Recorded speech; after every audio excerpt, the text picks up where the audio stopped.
Okay? Let's do it.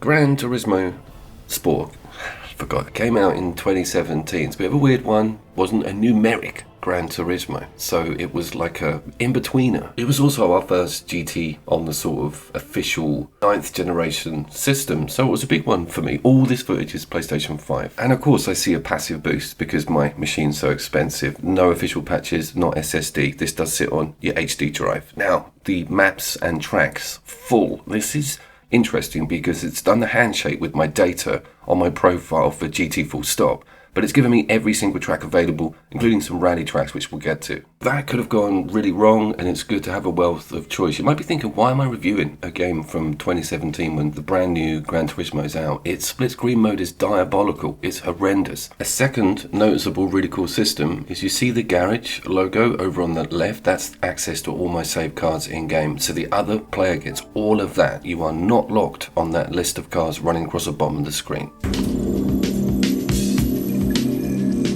Okay, next up is the handicap system. This is where GT7 is broken, but this is where GT Sport is totally not. It automatically defaults to some break-in auto drives on player 2. Lift them all off, you can do it from your pad, you just pull the drop menu down and all the assists, everything is very easy. So I was testing quite a bit on the oval track. First up, the aspect ratio. No, we cannot change it. Dived into the options on the main game itself, dived into the options on split screen, even in race, nothing.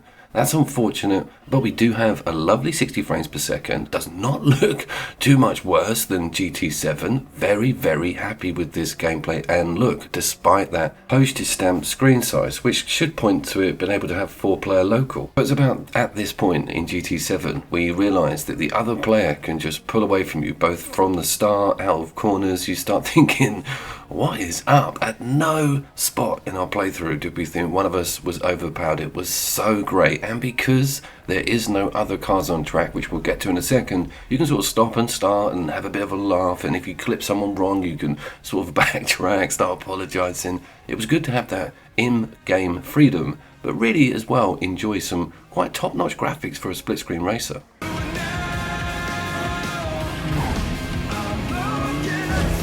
Being able to switch out the views, i.e. first person, in car, that sort of thing is really handy on a singular button. And of course being able to swap the track and the cars out on the options screen without having to go to that main menu. That's really important because you might be really sick of a track or something might go wrong and you want to just change things up instantly. That's done very quickly via the pause menu. The no other cars on track thing is really unforgivable with a Gran Turismo game. One of the most exciting and exhilarating things about that franchise is being in the middle of a pack and the spray and the dust and the contact.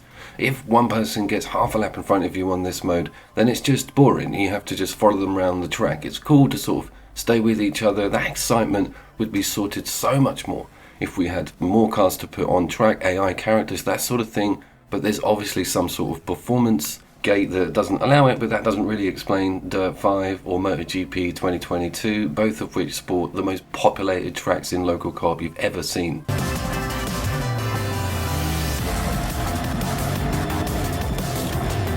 Is it running at a peg 60 frames per second? No. I'll tell you that now in areas that I'll point to in a second, because there's a little bit of a surprise coming up in the video. During racing and gameplay though, you're pretty much pegged. We put some quicker cars on, couldn't control them for love nor money, but this was really exhilarating stuff, and it's great to have some top end cars and some of the best tracks in the world to sort of cane around with your buddy.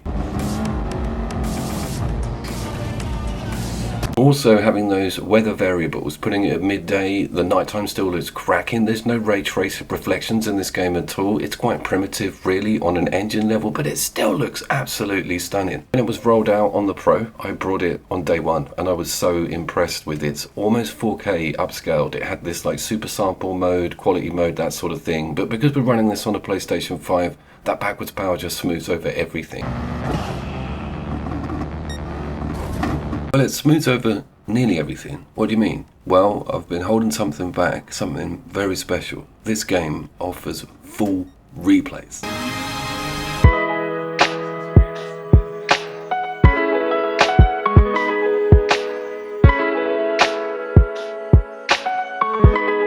race back, having a grueling race, a one-on-one, you swap positions, first, second, constant battling, and then you get the chance to watch it all in a beautiful replay at the end of the race. You argue over who fouled or who wasn't on the racing line. That is all here and it's spectacular. It looks very good. However, there are dips. I think this runs at between 30 and 40 frames per second, but it doesn't take anything away from the tension and getting to spot it all for a second time. You also can just switch out the cars, so you just pause it and then you can L2 and up down to whoever you want to watch, but this can also be done on a one button process. Having a full-blown roster of cars would have made this mode absolutely spectacular. You guys know what I'm talking about, wet looks, reflections. You could be on the same team, so it could be a co-op sort of mission system where you're screwing up another team and working together to carve through up to first place. No, don't worry, Polyphony, don't put any of that in. Let's just have one-on-one. But the replay mode totally makes up for it, the fact that it's just even there. Not there on GT7. You finish your race, it goes in the bin. You can even save these and you can muck around with some of the edits, change the camera modes. Absolutely spectacular stuff. So happy it was put in.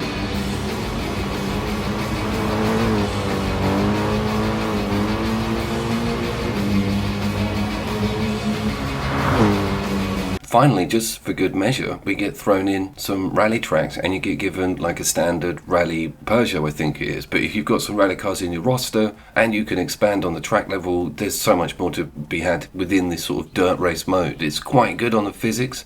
It's not dirt rally, but it's very refreshing to change things up and race some of those cool old school retro 70s and 80s classic rally cars that they have slung in here and there. Not enough of them as far as I'm concerned. Again, an awesome replay mode here with some quite up-to-date physics and parkour mechanics. Rally replay modes are always the first to sort of show their age, but this is still damn cool. Bit of heat haze there, HDR obviously, so a bit of a success with GT Sport on the split screen. If you see it on a shelf, grab it. It is not going to be very expensive now. The game's 6 years old, for God's sake. I have of course been Couch Scoop. I will put the infamous GT7 review in link, and I am about to get hold of Diablo 4 to roll out the Couch Court review of that, probably towards the end of the month. I will see you all down there.